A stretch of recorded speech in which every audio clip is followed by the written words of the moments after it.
Hi mga lalabs! For today's video, samahan nyo na naman ako sa kaganapan dito sa aming tindahan. And for today's vlog nga, dumating na yung in-order ko sa Orange App na balot. Ito nga yung mga nagtitrending na balot guys. And itong balot na to ay may dalawang flavor.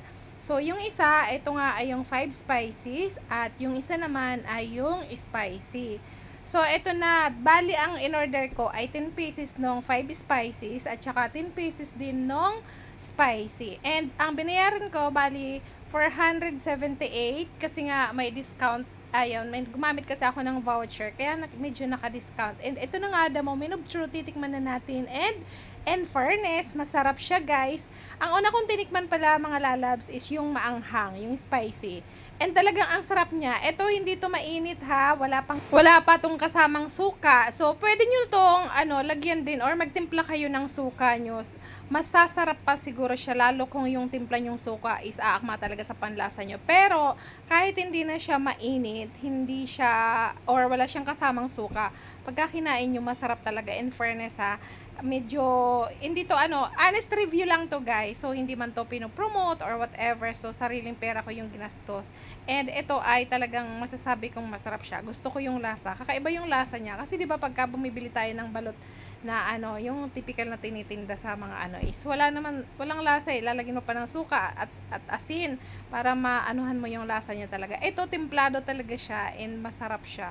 Mare-recommend ko, i-try nyo kasi sobrang ang sarap niya, promise.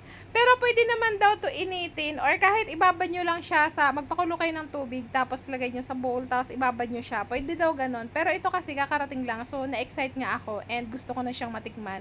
Masarap talaga, promise. Tapos nakakatawa kasi ang lambot, yung puti niya malambot, tsaka yung dilaw, tapos yung sisiw niya ang liit pa lang kasi 13 days pa lang to 13 days pa lang yung pakaano ng balot, kaya yung sisiw niya maliit pa lang. Kaya kung fan kayo ng balot or mahilig kayo kumain ng balot, aba, it's time na mag-order na kayo. Try nyo na din kasi sobrang nagpa-viral to, na curious lang talaga ako.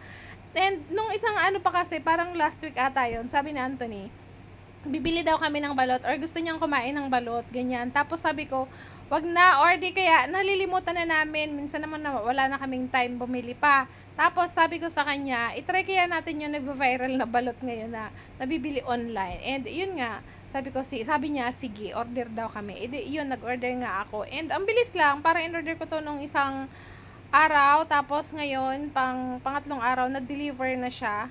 Ayan, o diba, Friday ko siya in-order guys na hapon, tapos ngayon dineliver siya kaninang mga bandang hapon ng ngayong linggo. At ito nga yung niya, yung kasama niya. So yun, masarap siya, kaya hindi kayo magsisisi. Try nyo na din kasi masarap talaga siya. Tapos, ito naman, yung sunod kong titikman naman yung 5 spices. Ganyan. So, nung una nga, akala ko, same lang na flavor kasi nga, yung kulay ng plastic, yung isa kasi parang nakita ko yung pagka-spicy, may kulay pula yung plastic. Tapos ito, same lang yung color. Yun pala, may nakalagay dun sa plastic na 5 spices tsaka spicy. Ito na nga yung titikman ko yung last na is yung 5 spices. Tapos, siya, para sa akin, mas masarap talaga yung yung kanina. Masarap talaga siya kumpara dun sa mga typical na nabibili natin na balot din sa labas. Tapos ito naman ay titikman naman natin susunod yung 5 spices na balot. Kaya ano pang inaantay nyo, o diba? Pero wag kayong pasobra nito kasi baka naman ma-high blood kayo. 'Di ba? Sabi kasi nila nakaka-high blood daw 'to. Ako naman, gustong-gusto kong makain ng balot kaso minsan pagka nasobrahan ako, nangangati yung balat ko. And ito na nga, the moment of truth is masarap yung 5 spices, guys. Pero para sa akin mas masarap yung maanghang. So kung kayo ay fan ng balot tapos gusto niyo maanghang, ang bilhin niyo yung spicy. Ito naman masarap siya pero hindi siya maanghang.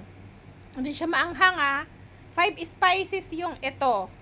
So, hindi maanghang pero masarap yung lasa ng balot. Kaya i-try nyo na talaga, promise. At talaga namang bonggang-bongga yung lasang magugustuhan nyo. Lalo kung may suka kayo. Initin nyo na lang rin. Mamaya titikman ko to. Magpapakulo ako ng tubig. Tapos initin ko kung ano yung lasa niya. Kung mababago ba yung lasa pagka mainit. Kung mas masarap ba siya. Tapos titimplahan ko ng suka yung iba. Kasi ngayon, ang titikman ko lang naman. Tig-isa lang muna.